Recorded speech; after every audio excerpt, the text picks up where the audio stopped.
Hello and welcome to the CRM Zen Show, where we talk about all things Zoho. This is episode 104, Grammatically Unstructured, recorded on Friday, July 24th, 2020. From Zenatta Consulting, I'm Brett Martin. And I'm Tyler Colt, and let's get right on into the news. And we'll be jumping off here with a story from Zoho Analytics.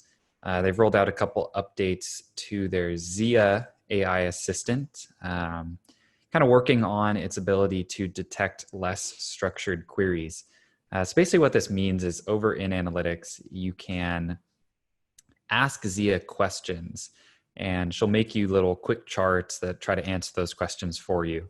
So, for example, you could say sales regions over last year, and it'll try to pull together some logical reports for you, breaking down data in a way that makes sense to kind of answer that question for you.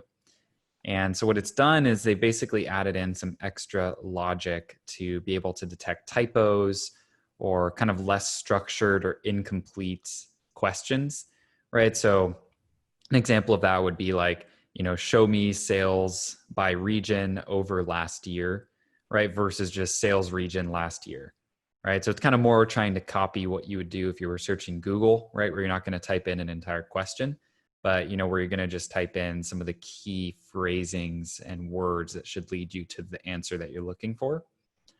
So it's pretty slick. I mean, it kind of gives people the ability to pull some reports out of analytics without having to be an expert in, going in there and actually setting up these reports. I will say, Brett and I were kind of playing around with Zia over in the CRM. So not in analytics, but in the CRM. And we were kind of seeing some challenges still with some of this detection. You think? Yeah, I'd say so. So for example, one of Zia's suggested questions is revenue this month. And it's just that word, just revenue this month. And if you type it in exactly like that, it'll pull you, all the revenue from closed won deals in the given month.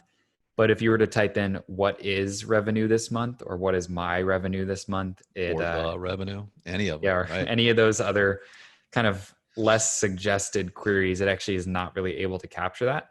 So, maybe this just is rolling out to analytics first, but it's kind of the same engine behind all these different searches. So, might still need a little bit more tinkering under the hood. And I'm concerned because if they're saying this can do unstructured and incomplete queries, then it's going to be able to parse that. It can't seem to do it right now in CRM, but we'll see. Zia's a work in progress. Another interesting thing about this, Tyler, and I don't know if you've looked at this, it says the organization administrator role is now available in Zoho 1 as well. Now, this has been a nightmare in the past.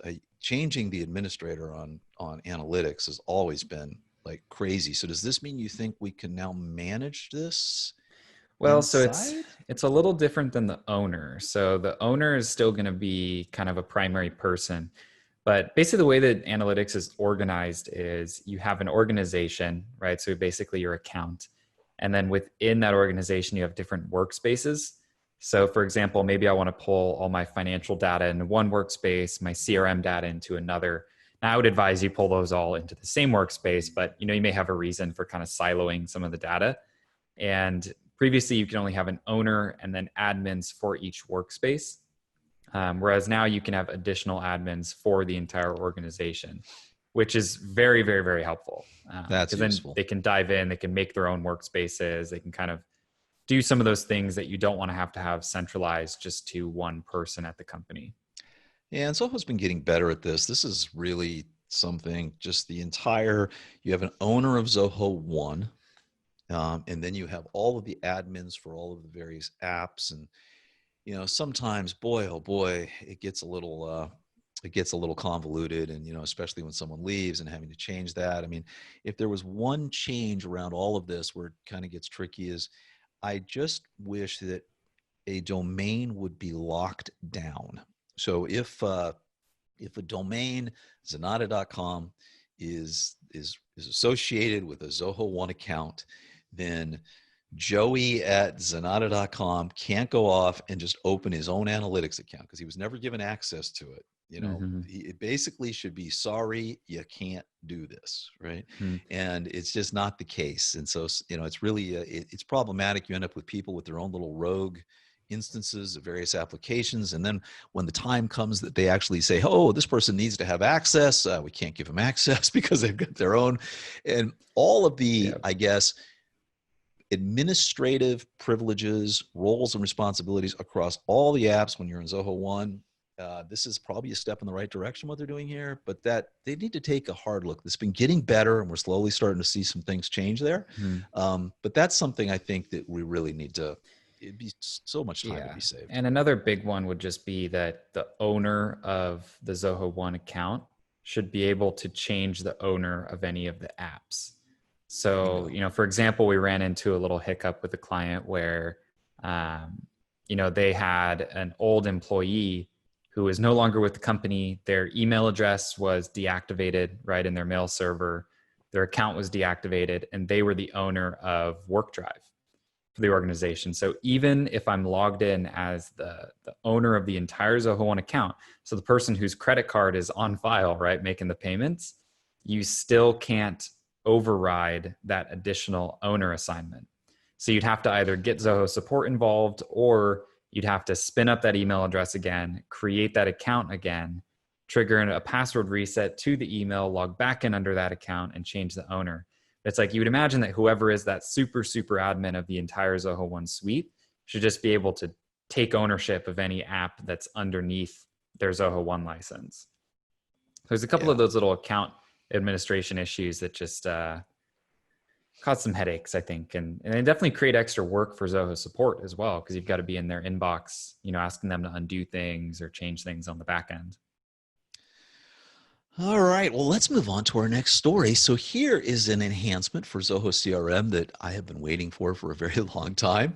Zoho CRM has a portal, and this allows you to give access to, I think it's accounts and contacts and deals. Maybe there's something else in there, to users outside your organization. And historically, it's been relatively useless. It's kind of a bit problematic. There are a lot of other solutions out there that are better. I think of John Mark Bantock at Catalyst Connect and their portal, which is really fantastic and very useful. But this seems to be a step in the right direction for it. So we've actually had this happen with clients in the past. And the way a person can see a record when they log into this portal is they have to be like the contact associated with the deal or the contact associated with an account. So you log in, you can see the account you're associated with, you can see the contacts that are associated with that account, you can see yourself, and you can see any deals or opportunities that you happen to be the contact on. It's kind of a backwards way because you can't really make the person an owner. But at the same time, it's good. The problem has been, if I was to create a deal inside the CRM and make you the contacts that you could see in the portal, you didn't have the ability to edit it. So in order to make deals editable, and we actually had a client where this was a nightmare, there were probably like 2,000 deals across a whole bunch of people that were using it. And yet you can log into the portal and you can clone the same deal that you didn't have the ability to edit. Then you couldn't delete the other deal, but then someone could go into the back end of the CRM and delete the original deal. And now you would have a copy of that deal that you could in fact edit because you created it. Zoho's fixed that now. You can now edit records that were created by other users. So this is a major update. And it's just kind of about time, I have to say. So, and you can also do a shared record things here, which is kind of interesting as well. So if you're sharing, I think you can now share records with portal users. And they also have access to subforms. So good stuff. Yeah. Overall, nice little updates there. It's always been, their portal has always existed, but it's never been something we could really recommend using for a lot of people. So nice to see them kind of make some updates there, because it's not a rare request that people want a little bit of portal functionality. And maybe they just need something simple, like kind of showing someone a couple form submissions under their account, or, open deals under their account. And so if they can kind of keep building on this, it'd be really nice to have in the CRM. Yeah. The big one, if you don't need a full-blown portal, is really for outside independent sales reps. This is what we Mhm. hear most of the time. I've got these reps, and they work for a bunch of different companies, but they rep our product, and maybe they sell a bunch of different products, but we would love for them to be able to come in and create a deal and do those kind of things. And while that's been possible, it's been a little difficult. This goes a long way towards that. Deals can get registered, they can get created, they can get shared out. There's some good stuff here. So nice move, Zoho. And if they could build out that CRM portal, that functionality is pretty solid. All right, Tyler. And then it looks like Zoho Social got some dashboard enhancements that all went live in July. Yeah, so a couple kind of quick quality of life updates here. So one of them, when you're looking at your dashboards, it's a lot easier to switch between different brands now. So social is organized into brands and channels, right? So a brand would be Zenatta, and different channels might be LinkedIn, Facebook, the different places where we're advertising. But you can actually host multiple brands. So for example, we might have Zenatta and CRM Zen under our social account. And this makes it a little quicker to change back and forth to see reports about CRM Zen versus reports about the Zenatta brand. We've also rolled out a couple updates to notifications that come through with inbox messaging. So, it's kind of just like a standard little bubble, right, that pops up to let you know that a new message has come in. And then last but not least, they've added a bunch of color to a lot of the little iconography that's defines your different channels as By you're the way, looking at posts. that's really nice. That's really nice, by the way, 'cause it's a little difficult. Yeah, I, getting I rid of some of the do like the gray is color. is nice. Yeah, it's been a good thing. Yeah, for sure. And they just kind of decode it all the way around. It's a new interface, I think. Yeah, so definitely nice updates. I mean, we did our webinar a couple weeks back on Zoho Social. It's definitely an app that we use on a regular basis. We use it to manage all of our social media outreach. So definitely one that we recommend. And, if you do have a Zoho One license and want to get a little more advanced in your social media management, definitely take a look at it. And again, you could check out the webinar too on our YouTube page. It kind of walks through a lot of the basics on Zoho Social. And moving on to other Zoho news, this is kind of cool. So Zoho is building a hospital. So it's a 250 bed community hospital. It's going to be located in a city whose name I will, Katan Kul Athur. It's on the outskirts of Chennai. And for those of you that aren't familiar, Chennai is basically where Zoho's corporate headquarters are. I mean, their corporate headquarters are technically in Austin, Texas, but there's just a couple hundred people there. They've got about 8,000 in Chennai. So that's Mm-hmm. kind of the bulk. And I guess that Sridhar felt that entire area was pretty much underserved with a really nice community hospital that would be accessible to all. And so Zoho's going to build one over the next 12 to 16 months. That's awesome, man. I mean, Zoho and under Sridhar's leadership, they really make these commitments to try to do good things with their platform, whether it's, giving out the free licenses to help people with COVID, giving out subscriptions for free for businesses that are, on the smaller end using Zoho. They really put their money where their mouth is and take these types of steps. I mean, 250 bed hospital is no joke. No, And not at all. they're doing it just because it's the right thing to do. So applause to the Zoho team and Sridhar for doing this. Yeah, and Sridhar calls this the exburbs. He's really driving. There are a whole bunch of articles we could have talked about this week, but he is convinced that moving jobs to rural areas, especially tech jobs that can be done remotely, and all jobs, which we're now learning, a whole lot of jobs that people thought you had to go into the office where you don't. You can do them remotely.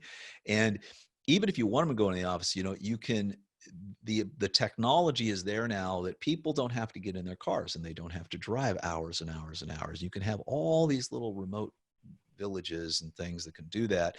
And putting in these hospitals and doing these kind of things and building this kind of infrastructure to support that, and just really building up the rural areas, which is where he's after. It's a big deal. There are a whole bunch of articles. If you really want to follow what's going on with not just Zoho, but kind of like their whole initiatives, you can set up these little Google searches, these Google alerts for various things that you're interested in, and just put in Sridhar Vimbu. So do a search, just do that as a search. And basically I get an alert every day on any news article that had his name in it.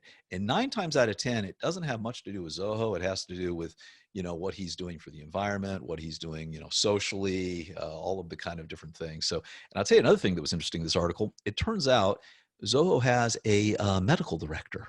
So this whole initiative is being led by Balachandar Govindaranjan. Man, I'm horrible with Indian names. I think I got that close. I apologize, Balachandar, if I messed up that up. But Zoho's got a medical director, and they're just, man, they're just crushing it on a lot of levels. From a corporate responsibility side of things, they're doing some good stuff, man. Yeah, it's far from lip service what they do. And I think it's part of one of those things where not having a board, right? Because they're not a publicly traded company, and where, they can just decide to do this stuff and put it into place, and they don't have to justify how it's going to make them more money or, add to their bottom line. They can just do it because they think it's the right thing to do. I'm interested to see if we'll ever start laying cable. Because that's one of the things with having people work in those kind of more rural areas is access to internet connection. So I'm curious to see. I wouldn't be surprised to be reporting on an article about that within the next 6 months, because that seems like that'd be one of the barriers for people working in some of those places. You just wonder, though, is Starlink going to fix that? Right? Is Could Elon be. Musk's low orbit satellites, and I know that Bezos is doing that as well. There's some interesting things around that. Now, that's going to be pretty nice down. I don't know what the up's going to be on those kind of things. It's going to be curious to see. That's always been the problem, right? Anytime you had satellite internet in the past, is that, your up was usually just a basic twisted pair of copper, right? It wasn't all that great. But I don't know what it's going to look like on the Starlink. But I think, quite frankly, this low Earth satellite network could be the thing that solves that. Who knows? Okay, and then we've got a PSA. We haven't had one of these in a while, but Zoho is changing the URL path system in Zoho Recruit. So this is just minor. If you have bookmarked Zoho Recruit, they're going to break, because they're really now putting in the account ID in that URL. This is going to allow them to support multiple organizations in a single account. Most of the URLs that you see for Zoho products have the account ID in it already. Yep. So this is just a change that they needed to make, and they're going to make. And so really, this only applies on the simplest of things. If you've done something where you've actually bookmarked this, or you've got it in an email, click this link to go here, that's going to break. So it's happened actually. We're recording this on July 24th. This happened on the 23rd, but I think they're giving you a couple of weeks where it's going to work, and then it's going to go away. So by the time you're listening to this, for the rare person that actually has a link to Zoho Recruit that's static out there, you'll want to change it. All righty, and then we've got a new edition of the Zoho Desk Community Digest. It's just kind of a little rundown that they do here, covering some of the updates over the course of the month. So this was from the June updates, just put out a couple days ago. So they kind of just roll up some of the key updates across the application. So, you're able to do some multi-mapping with, contacts and accounts. They kind of got a set of updates around the knowledge base that came out, being able to vote for topics, marking knowledge-based categories as active or inactive. There's kind of a couple different, light updates that went out over the past month or so. So nice to check up on if you are a Zoho Desk user, and good on Zoho for kind of rolling some of this updates into one post. Yeah, I don't know if this is actually, I know it says June 2020. They have a banner that says June 2020, but I think this is the July update. I want to say the sugar thing extension came out in July. Who knows? Either way, it is. It's super nice. Nice little roll up. And, Zoho Desk keeps chugging along. So kudos on Zoho. And they put out, now they've got the Zoho Buzz, which is a newsletter, not nearly as good as ours, Tyler, but still, they try. And these little community digests that they roll out. Zoho People has a great newsletter. It's like a web page newsletter, and that one, it looks gorgeous too, just the design of it. It does. We redid our newsletter with some graphics in it, and I got no positive feedback, but I did get some negative feedback. A lot of people just like the text, but I think we're going to leave the banners in anyway. I don't know. We took an internal vote. It looks prettier. Give us your feedback on that, by the way. I'd love to know.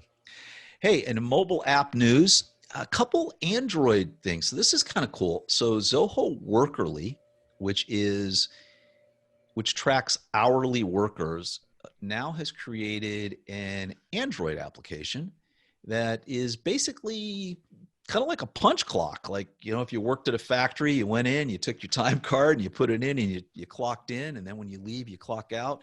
Well, they're calling this the kiosk for clocking temp hours. And so basically they check in and check out at this kiosk, and it's for Android and looks pretty interesting. I'm thinking though, this is something that it's not an app that's downloaded by your employees. This is actually something that sits on an iPad, or actually, since it's Android only, sits on an Android tablet, right, at like the front desk or in the back room, and people actually have to go in and clock out. I tell you what, though, I mean, those punch card machines, they're not cheap. This is pretty cool. This is actually pretty cool for people that do have to clock in and clock out, and for companies that need that kind of thing. This is this could be quite the cost savings. Yeah, I mean, it's nice too. They've got some features in here for kind of managing some of the punch in and punch out. So you're able to actually use like a QR, it looks like, on their phone that they could use to avoid punching in your buddy when they walk in. You're able to manage different breaks and track on-site attendance using this. So it's kind of a slick tool. We haven't done too much work with Workerly, as it's not included with Zoho One quite yet. But it's definitely an app that's seeing some adoption for those who have a lot of these temp workers who might not make sense to get them an entire Zoho One license. All right, and then Zoho Show for Android also added connectors. So as I'll say in the newsletter, mind map away. Now inside the Android app for Zoho Show, you can basically do bubbles and various connector items, connect them with arrows. Flow chart on one of your slides.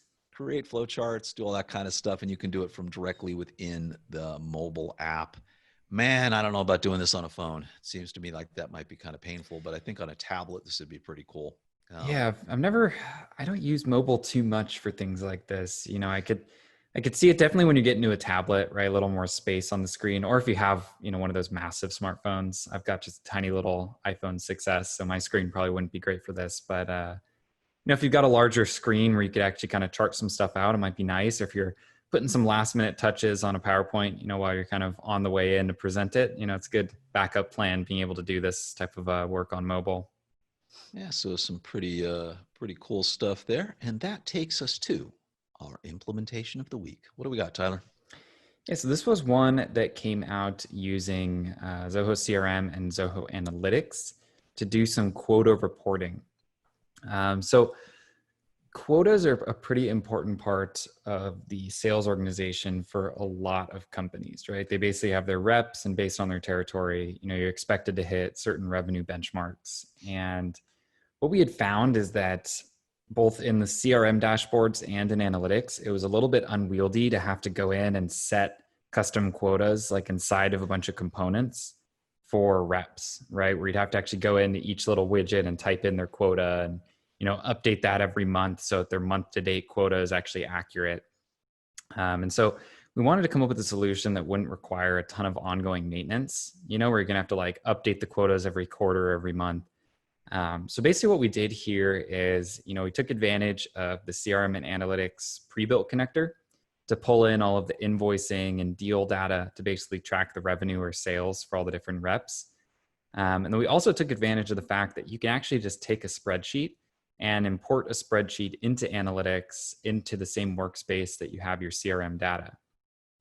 So what we did is we put together a spreadsheet for all of the different reps' quotas. And we put this together a very specific way. So we adhered to kind of the traditional columns and rows that you'd see in a spreadsheet. So nothing too fancy, right? Just a couple columns basically for who the quota is for, what month the quota is in. So we set them all just to the first day of the month, right? So 7/1/2020 for July, and then the quota amount. And so just a really simple 3-column spreadsheet. Each rep would show up 12 times, right, for the fiscal year in 12 different rows. So it's kind of a very long and skinny data table. And we took that and imported it into the CRM or into Zoho Analytics. And from there, we kind of put together a few SQL tables, which, basically took the quota table, flagged all of the items in there as quota items, and then used a union to basically consolidate them with a table of invoices. So basically, at the end of the day, you have a really tall and skinny table that basically shows all the different quotas and all the different invoices month over month, with their billing dates for all of the different reps. And then using that, we put together a couple kind of side-by-side bar charts, which show, the quota as like a static value for each month, and then their revenue towards the quota kind of growing over time. So you kind of look forward and see future quotas for future months. They could see where they're tracking at for the current month. We also did a little bit of reporting on percent to quota, right? So kind of summing the invoice total for the given month and comparing that to the quota for that month. So you can kind of see where they're at on a percentage basis for reaching their quotas. And then the nice thing is that, using that same structure, we're able to report for the admins, right? And kind of sum up the quotas and revenue for the reps that are underneath them, so that they're able to see how their entire territory is tracking versus their quota, as well as how individual reps are tracking for their specific quotas, as long as they're kind of one of the reps that manager is above. All right, let me break this down a little bit here. So the spreadsheet was used strictly for the quotas. Strictly for the quotas. Everything else was pulled from CRM. Exactly. Invoices, sales, so where they're at, what they're doing. Would there be a way, was it just too complicated to create a custom module potentially to set all the quotas in CRM, just much easier just to bang it out in a spreadsheet? Yeah, you could do that. Like you could import it and make a module for it over in the CRM. We just decided to go straight from a spreadsheet, because then we need to tinker with any of that later. You can just update that spreadsheet and re-import it directly in, and you don't have to worry about like matching to the CRM records or anything like that. You can just kind of replace and refresh the quota table anytime that an update needs to be made. It's funny, so often our job is just to move people off of spreadsheets because they're running their entire company on them and it's inefficient. But there are times where spreadsheets are just the easiest, quickest way to get things done. So interesting. Great solution. All righty. And then things we noticed. This is a big one that we noticed this week, Tyler. So let me tell you how this went down. So we actually had a client that was having some trouble with dupes. And I actually had Josh, who's one of our developers here, we mentioned him a lot, on the call for something completely unrelated that we were going to talk about. And Josh jumped in and did something on the back end of this client that I had never seen before. And then I talked to you about it, and you had never seen it before. So after the call, I asked Josh when he had evidently stumbled across this about a month ago. So what is it?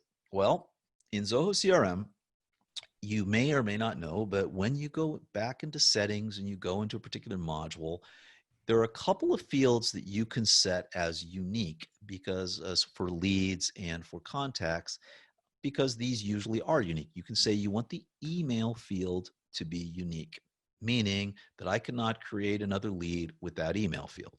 Or if I'm in contacts, I cannot create another contact that has the same email of a contact that already exists in the record. And even if you do these unique and uniques, if you convert a lead to a contact, well, that person can always come back in as a lead again with the same exact email address. And then when you go to convert that lead, it'll say, hey, this person already exists in here. Do you want to just merge these, or do you just want to add this to the record? And you can go ahead and do that. Well, it turns out it's kind of a two-step process, and I honestly do not know how long this has been here. We saw it a month ago. Maybe you can tell us, guys, this has been here since the beginning of time. We don't think so, though.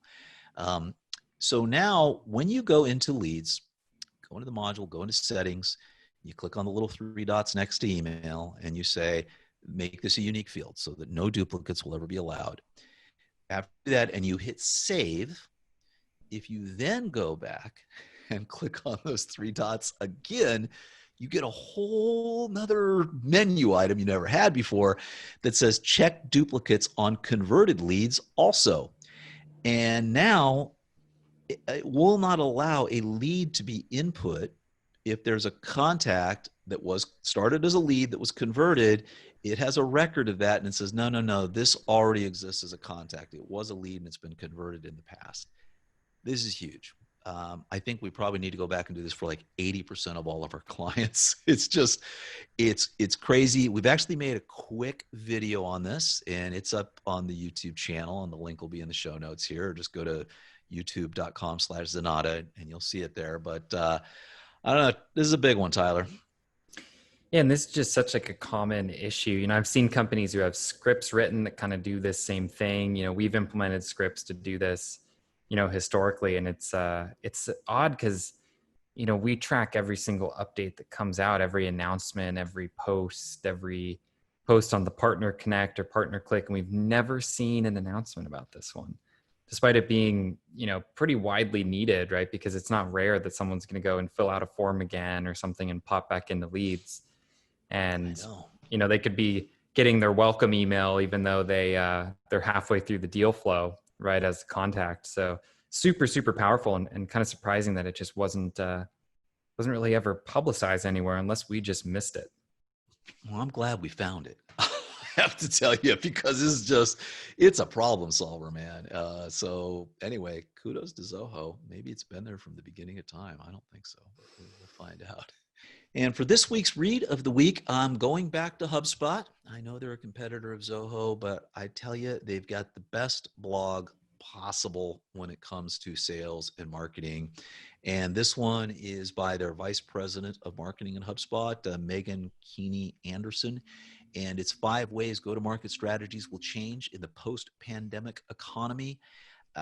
Man, it's an interesting take. It's a great take. It's optimistic, but it's an 8-minute read, and I love it. And all I can say, I think she's spot on all but maybe one area here. And so she kind of covers a couple different topics, you know, that maybe outside sales is going to become more and more like inside sales. You know, a lot of offline marketing strategies are probably going to need to transition more to online marketing. You know, self-service kind of taking over for a lot of traditional customer service, right? So that giving your customer more ability to do things for themselves. And then lastly, kind of looking less about things just as a funnel for acquiring customers, but really how to make the experience as enjoyable as possible, kind of build that positive brand association. Had you heard of this, the funnel versus the flywheel? I hadn't heard so of the flywheel, I've not really seen it defined as a flywheel. You know, I know kind of being customer centric and focusing on the word that's used a lot is delighting your customers.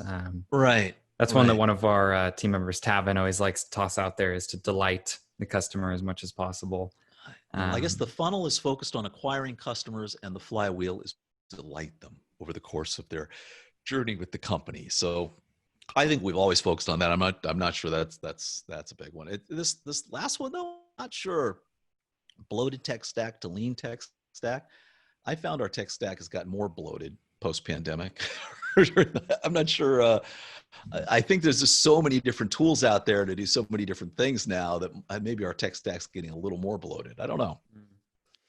I mean, there's just infinite different companies kind of selling similar but slightly different softwares across the board. You know, it's easy to end up with 50 different apps kind of doing similar processes at your company. Yeah. So the take on this, the optimistic part of this article that I love, is she's hoping that what comes out of this is what she's calling the Great Acceleration. So, you know, you had the Great Depression, and 10 years ago we had supposedly, I guess, the Great Recession. It wasn't. I think that's a little overblown. But she's hoping this is going to be the Great Acceleration when, you know, every company undergoes this rapid digital transformation because they were forced to, and this is going to accelerate that change. And I think she might be right. I think this is forcing a lot of companies, and I do think it's going to strategically change the way that businesses work. I would not want to be in commercial real estate right now, but I think it's an interesting take anyway. And it'll just be interesting to see as well, with online marketing, kind of having an online presence being more and more important as that space continues to get more crowded, what types of tools and strategies people are going to roll out to differentiate, as, you see, especially with email marketing, kind of people saying it might be a thing of the past already, just because we get so many emails now. You wonder about what other types of online, tools and strategies are going to become kind of played out as more and more companies are forced to go that way. Yeah. So anyway, if you got some time, 8 minutes, go ahead and give that a read. It's in the show notes there. And over on Zenatta, we've got some more stuff for you to look at. We've got Mastering Proper Accounting for Small Businesses with Zoho Books. It's kind of a Zoho Books tutorial written by our team. Great stuff. Take a look at that. And then over on YouTube, we've got basically the thing we noticed, that tip on how to go in and take care of the deduplication of leads. And so when they're converted to contacts, a little video on how to do that as well. And then we've added a couple more Zoho resources as well. So we've got a Zoho Docs admin guide, which steps you bit by bit through Zoho Docs. Zoho Docs is kind of going away, but for those of you still using it, we've got this guide that's up there. And then GDR compliant duties for the email marketer. So Zoho put something out that said, if you want to adhere to GDPR, here's what you want to do. So we've got those two guides and they've been added in. So we continue to build out that resources library bit by bit by bit, and we hope you enjoy it. We're having fun putting it together, that's for sure. Yeah, nothing. And then our application of the week. I love this one. I actually went around and I played with it. I always have to do these searches, but we like Asana. We've looked at Asana before, and there are a lot of companies that really get locked into their overall task management system, which is what Asana is. And so this is an application that is built that basically, if you love Asana and you've got Zoho CRM and you'd still like to manage all of your tasks inside Asana, this is a really slick connector. I tell you, I looked at it. It's nice. You can even set up templates and webhooks to automatically add tasks into Asana. Just a great little application, relatively cheap, $50 a year, $5 a month. This is something, Tyler, I feel like we're constantly looking for that perfect task management system for the. I don't think it's Asana for us, but a lot of people do love it. And I think we're heading more towards Connect, but this is always such a major challenge, I think, for just a lot of companies. Yeah, and this one's kind of nice too, because you get to be able to manually create those tasks, right? As well as create them via automation, using a couple webhooks that it basically installs for you. I will say we've done some lightweight integrations with Asana in the past, specifically using Zoho Flow. And I've noticed that their API is a little odd. You kind of run into a lot of issues with like the query time and the connection failing. So I'm interested to see kind of how these guys worked around some of those challenges, because the traditional OAuth integration with them has just been fraught with peril when we've dug into it in the past. It's a little bizarre. So when you go to create a task, it has to do, they actually have a nice little video that you can look at on this, and you can actually see it do the queries in real time. Yeah. And they're it's not like it's the quickest thing. But it's a long video that if you watch it on this thing, I think it's like 8 or 10 minute long video. The trick here is clearly setting up the templates for the most common stuff. Yeah. And then triggering a lot of those with webhooks. That they've done an exceptionally good job. They've actually made a webhook builder. So it basically just creates the entire thing, and you can just go in and set basic workflows around it that are going to automatically create these tasks. Because otherwise, if you're watching the video right now, you can see it's these queries. This is exactly right what you're talking about, how slow these back-end queries are, where they're going and pulling that stuff in. But I think these guys have done a pretty good job on it. It's a company called Algebra. I've never worked with these guys before, but they're a Zoho developer, and they evidently like Asana. They've done some nice work with this. Yeah, and again, it's one of those things where once you're in one of these task management systems, it can be so tricky to kind of pull yourself out of it. So it's a nice little workaround to be able to still be managing your CRM tasks all within the Asana framework. Yep. And I am a keyboard shortcut fanatic. And that brings us to our tip and trick of the week. Zoho put out this cool little article on WorkDrive keyboard shortcuts. So basically, didn't know there were a bunch, but if you like keyboard shortcuts and you're in WorkDrive, here they are. So everything from creating folders to previewing, sorting, filtering, renaming, moving. I mean, a lot of these are single letter commands. If you're in WorkDrive, you want to rename a folder, you just hit N and you can rename it. And man, I love, love, love keyboard shortcuts. They save so much time at the end of the day. I mean, you don't want to download a file, Command S. I mean, clicking is great, but this is a good thing. Yeah, I mean, anything we can do to cut time off of, some of those rote things that you're just going to be doing on a day-to-day basis, right? So you're not having to click and drag and, do a lot of those manual actions when you could just hit a quick button and then you're right where you need to be. All right, Tyler, and that brings us to the end of our show. If you got questions or comments, be sure to send them over to us at info@zenatta.com, or you can just head over to our website and click on Drop Us a Line. And on the website is where you'll find complete episodes as well as show notes with links to all the stories we discussed today. And as always, you can subscribe to us on your favorite social media platform, as well as on your favorite podcast app and YouTube. We'll see you next Monday.